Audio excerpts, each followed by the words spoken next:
Hello friends, मार्गदर्शन competition classes में आपका स्वागत है। आज हम आपको सिकंदर लोदी के बारे में बताएंगे।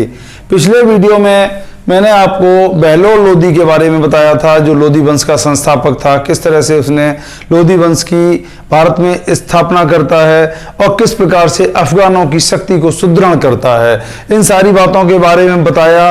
और हमने देखा कि किस तरह से बहलोल लोदी ने जौनपुर राज्य का दिल्ली सल्तनत में विलय किया और दिल्ली सल्तनत को सुदृढ़ किया।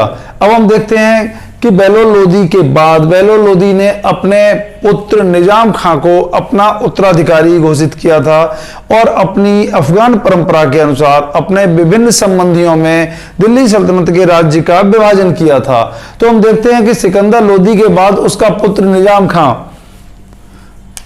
सिकंदर शाह की उपाधि के साथ दिल्ली की गद्दी पर बैठता है और सिकंदर लोदी के नाम से प्रसिद्धि प्राप्त करता है। हम देखते हैं जब वो दिल्ली की गद्दी पर बैठता है तो उसके सामने तमाम चुनौतियां थीं। उन चुनौती में एक सबसे बड़ी चुनौती हम देखते हैं बारबक शाह, जो उसका भाई था और जौनपुर का शासक था। जौनपुर का राज्य उसे प्रदान किया गया था बहलोल लोदी के द्वारा। वो उसके लिए एक चुनौती प्रस्तुत कर रहा था। हम देखते हैं कि सिकंदर लोदी बारबक शाह को पराजित करता है और पराजित करने के बाद फिर से जौनपुर राज्य प्रदान कर देता है। लेकिन हम देखते हैं कि वो बारबक शाह इतना अयोग्य सिद्ध होता है कि बार बार उसके विरुद्ध विद्रोह होते हैं और उन विद्रोहों का दमन करने में वो असफल होता है। इसलिए अंततः सिकंदर लोदी के द्वारा बारबक शाह को हटा दिया जाता है और जौनपुर राज्य पूरी तरह से सल्तनत में विलीन कर लिया जाता है और बारबक शाह की चुनौती को समाप्त कर दिया जाता है। हम देखते हैं इसके बाद जो प्रमुख इसकी उपलब्धि है वो ये है कि हम देखते हैं जब इसने जौनपुर राज्य से इसे हटा दिया है बारबक शाह को, उसके बाद पूर्वी उत्तर प्रदेश की सीमा पर जिस तरीके से बहलोल लोदी ने जौनपुर राज्य का विलय किया था, तो हुसैन शाह सरकी पूर्वी उत्तर प्रदेश की सीमा पर पलायन कर जाता है और वहीं से अपने में बिहार राज्य में अपने राज्य को स्थापित करता है। तो इस हुसैन शाह सरकी को भी इसने पराजित किया है और उसके बाद बिहार में अभियान चलाकर बिहार को दिल्ली सल्तनत में मिला लिया है, विलय कर लिया है। इसके बाद इसके द्वारा बंगाल के विरुद्ध भी अभियान चलाया जाता है। हालांकि बंगाल को अपने राज्य में विलीन करने में सफल नहीं होता है।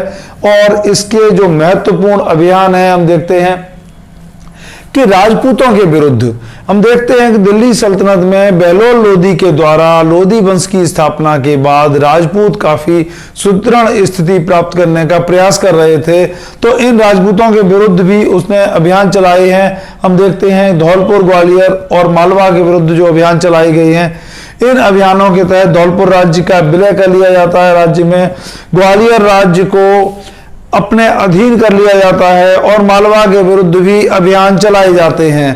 तो हम देखते हैं ये अभियान उसके 1501 से 1504 के बीच में चलाए गए हैं और इनमें उसे काफी कुछ सफलता प्राप्त होती है। इसके बाद हम देखते हैं कि उसने अमीरों पर नियंत्रण स्थापित किया। देखिए, मैंने बताया था कि बहलोल लोदी अफगान अमीरों के साथ में एक समानता का व्यवहार करता था, बराबरी का व्यवहार करता था। अफगान अमीरों के समक्ष वो सिंहासन पर नहीं बैठता था, ऊंची गद्दी पर नहीं बैठता था।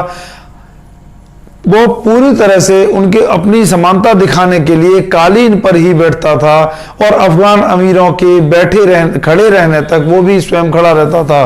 लेकिन हम देखते हैं कि सिकंदर लोदी के द्वारा अमीरों पर नियंत्रण स्थापित करने का प्रयास किया गया है और उसके तहत उसने सिंहासन पर बैठना आरंभ किया, अमीरों पर नियंत्रण स्थापित किया। अमीरों पर नियंत्रण स्थापित करने के क्रम में उसने एक बार कहा था कि अगर मैं अपने किसी गुलाम को पालकी में बैठा दूं तो मेरे अफगान अमीर सहर्ष उस पालकी को ढोकर ले जाएंगे, अपने कंधों पर ढोके ले जाएंगे। तो इससे ये सिद्ध होता है कि उसने किस प्रकार से सही मायने में ये प्रथम संप्रभु लोदी सुल्तान था दिल्ली सल्तनत का, जिसने संप्रभुता के साथ अपना शासन किया है। इसके अलावा हम देखते हैं कि इसके आर्थिक सुधार काफी महत्वपूर्ण हैं, काफी प्रसिद्ध हैं, जो एक दीर्घ काल तक हमें दिखाई पड़ते हैं। तो इनमें सबसे पहला जो सुधार दिखता है वो है गजे सिकंदरी का प्रयोग इसने किया है। गजे सिकंदरी का प्रयोग जो किया गया है, भूमि की नाप तौल में इसका इस्तेमाल किया गया है। इससे भूमि की जब नाप तौल होती है तो स्वाभाविक है कि जमीन की उपज का भी आकलन होता है। उपज का आकलन होता है तो भू राजस्व भी एक निश्चित दर से प्राप्त किया जाना संभव होता है। इसके अलावा इसने लेखा परीक्षण प्रणाली का प्रारंभ किया।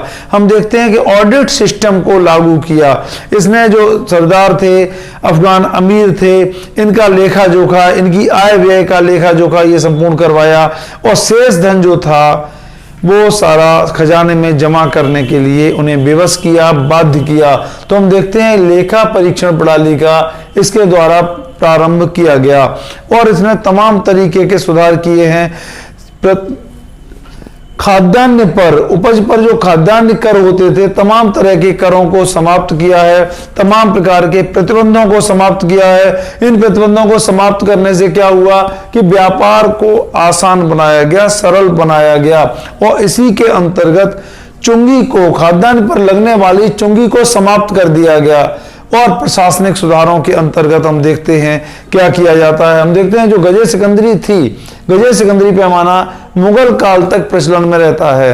अब हम प्रशासनिक सुधार की बात करते हैं तो गुप्तचर व्यवस्था को सुदृढ़ किया गया। इसने गुप्तचर व्यवस्था को सुदृढ़ करने के क्रम में जो अफगान अमीर थे, अफगान सरदार थे, उनके निजी परिचारकों में अपने गुप्तचरों को नियुक्त किया, जिससे उनके द्वारा बनाई जा रही विभिन्न गुप्त योजनाओं और षड्यंत्रों का पता चल सके। इसके अलावा इसने अमीरों पर नियंत्रण स्थापित किया, प्रशासन कठोरता से प्रशासन को अपने कंट्रोल में लिया, अपने नियंत्रण में लिया। ये सारी बातें इसके प्रशासनिक सुधार के अंतर्गत आती हैं। फिर हम देखते हैं इसकी धार्मिक नीति। तो जहां तक इसकी धार्मिक नीति का सवाल है, इसकी धार्मिक नीति अत्यंत असहिष्णु मानी जाती है।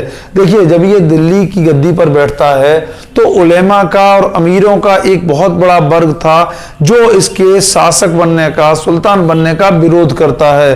क्यों विरोध करता है? इसकी जो मां थी जयवंद, वो एक सुनार की पुत्री थी, अर्थात एक हिंदू मां का ये पुत्र था सिकंदर। इसीलिए इसका एक अमीर वर्ग ने और उलेमा वर्ग ने एक विरोध किया है कि ये पूरी तरह से अफगान नहीं हो सकता है। माने जो उस समय जो एक अफगान शासक से उम्मीद की जाती थी, आशा की जा सकती थी, हो सकता है वो उन आशाओं पर खरा न उतरता, इसलिए इसका विरोध किया गया है। तो इसलिए स्वाभाविक है इसने उलेमा को संतुष्ट करने के लिए और अफगान अमीर वर्ग को संतुष्ट करने के लिए ये सिद्ध करने का प्रयास किया है कि वो किसी भी अफगान या किसी भी कट्टर सुन्नी मुसलमान से कम कट्टर नहीं है। उन्हीं की तरह से इस्लाम के प्रति उतना ही निष्ठावान है जिसने दूसरे शासक होते हैं, दूसरे सुल्तान होते हैं। इसी के तहत उसने अपनी धार्मिक नीति जो अपनाई है वो अत्यंत असहिष्णुतापूर्ण थी, जिसे हम कह सकते हैं कि धर्मांध थी। ये अपनी हिंदू प्रजा के प्रति अत्यंत असहिष्णु था। असहिष्णुता के तहत इसने क्या किया है, मथुरा में मंदिरों का विध्वंस किया जाता है और उन मंदिरों की मूर्तियों का विध्वंस करने के बाद उन मूर्तियों के खंडों को कसाईयों को बाट के रूप में तोलने के लिए प्रदान कर दिया जाता है।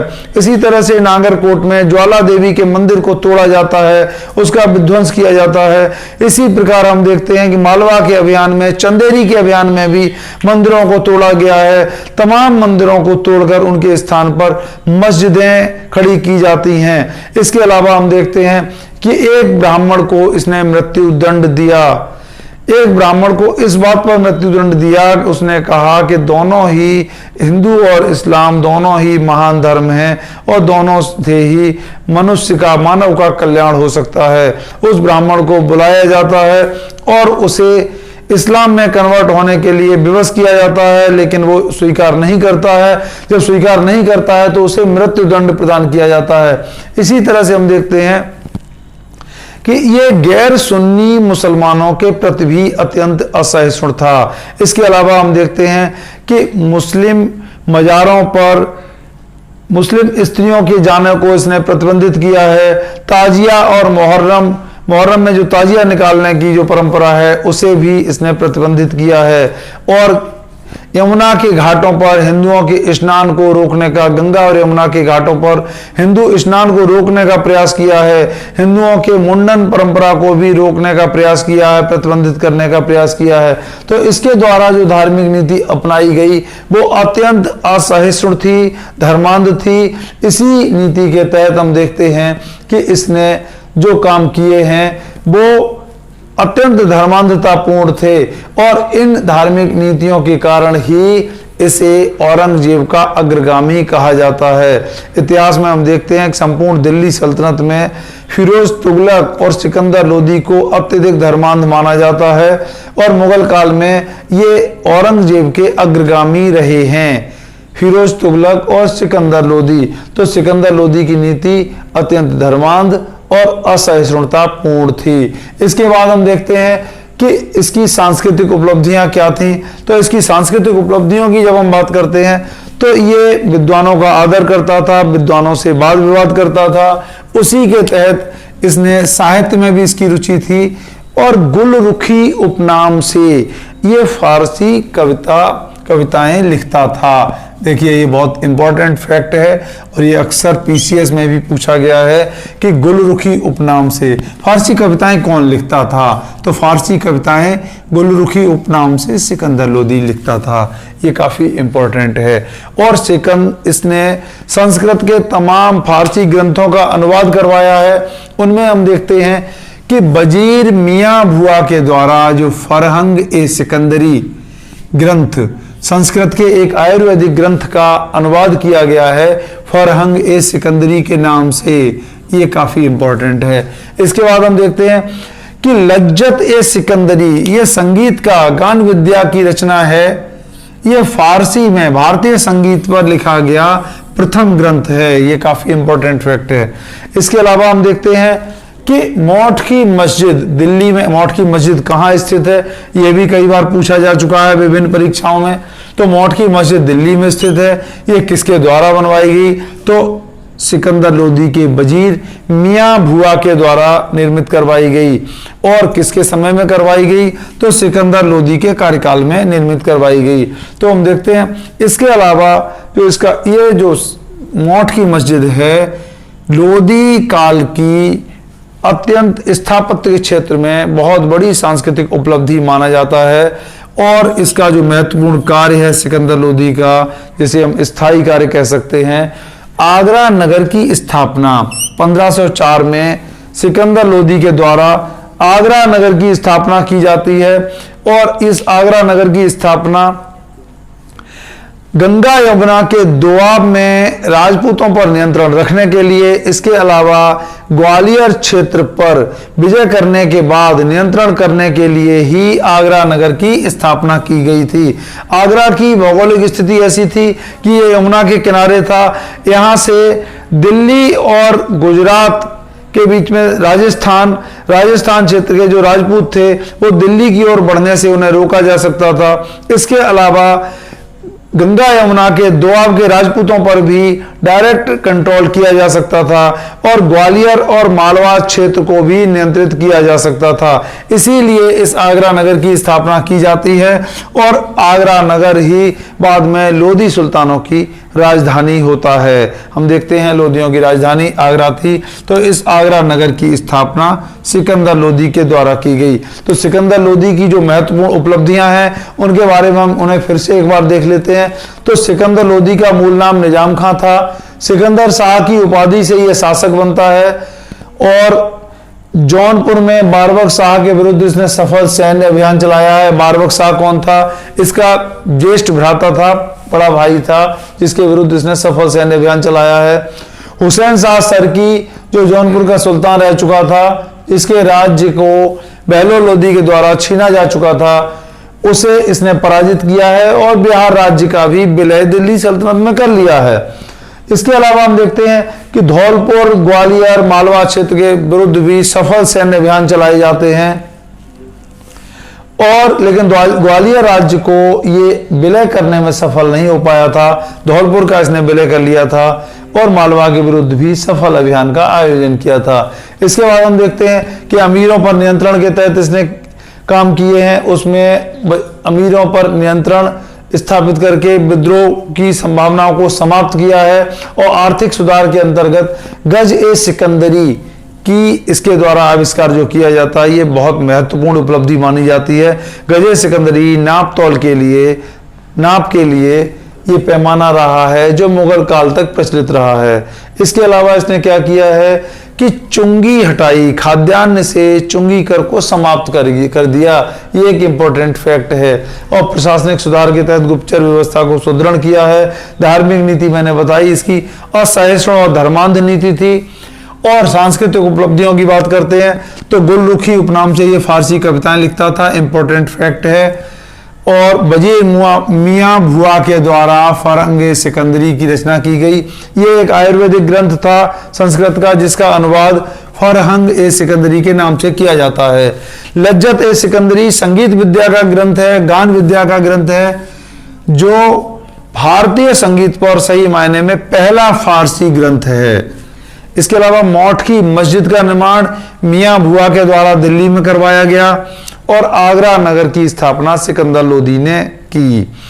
हम देखते हैं कि नवंबर 17 में 21 नवंबर 1517, कहीं 22 नवंबर 1517 भी होता है, गले के रोग के कारण इसकी मृत्यु हो जाती है। और इसकी मृत्यु के बाद इसका पुत्र इब्राहिम लोदी दिल्ली सल्तनत का शासक बनता है, जो न केवल अंतिम लोदी सुल्तान होता है बल्कि दिल्ली सल्तनत का भी अंतिम सुल्तान होता है, जिसका बाबर के साथ में पानीपत का प्रथम युद्ध होता है, जिसमें इब्राहिम लोदी पराजित होता है और मारा जाता है। इसके बाद भारत में मुगल वंश की स्थापना हो जाती है। तो नेक्स्ट वीडियो में हम आपको इब्राहिम लोदी के बारे में बताएंगे। धन्यवाद।